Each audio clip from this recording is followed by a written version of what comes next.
पितामह ने जब द्रौपदी से रोकर पूछा। महाभारत का युद्ध समाप्त हो गया था।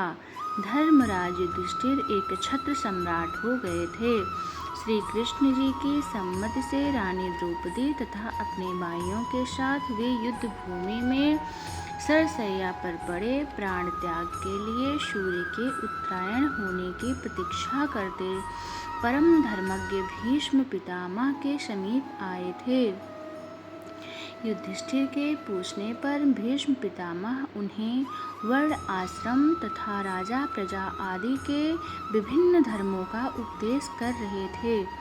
यह उपदेश चल ही रहा था कि रानी द्रौपदी को हंसी आ गई। बेटी, तू हंसी क्यों?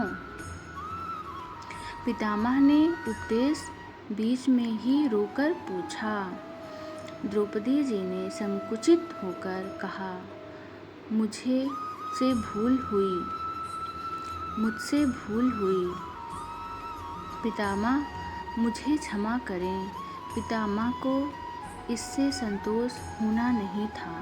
वे बोले, बेटी, कोई भी शीलवती कुलवधू गुरुजनों के सम्मुख अकारण नहीं हंसते। तू गुणवती है, सुशीला है, तेरी हंसी अकारण हो नहीं सकती।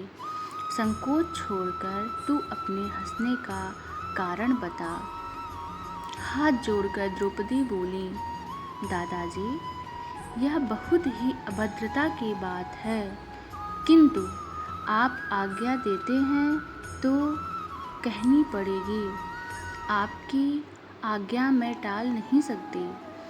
आप धर्मोपदेश कर रहे थे तो मेरे मन में यह बात आई कि आज तो आप धर्म की ऐसी उत्तम व्याख्या कर रहे हैं, किंतु कौरवों की सभा में जब दुशासन मुझे नंगी करने लगा था, तब आपका धर्म ज्ञान कहाँ चला गया था?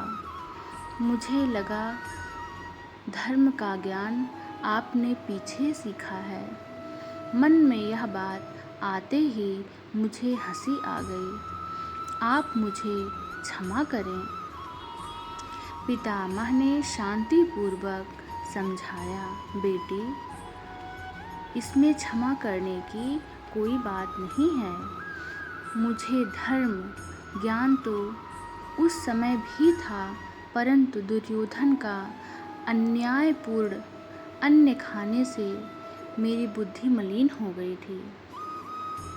इसी से उस द्यूत क्रीड़ा में धर्म का ठीक निर्णय करने में मैं असमर्थ रहा, परंतु अब अर्जुन के बाण के लगने से मेरे शरीर का सारा दूषित रक्त निकल गया है।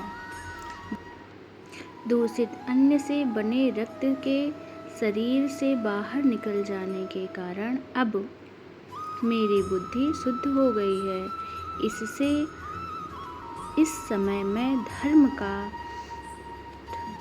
तत्व ठीक समझता हूँ और इसका विवेचन कर रहा हूँ। जय श्री कृष्णा। पूरा वीडियो सुनने के लिए बहुत बहुत धन्यवाद। वीडियो अच्छी लगी हो तो लाइक, शेयर एंड सब्सक्राइब करें।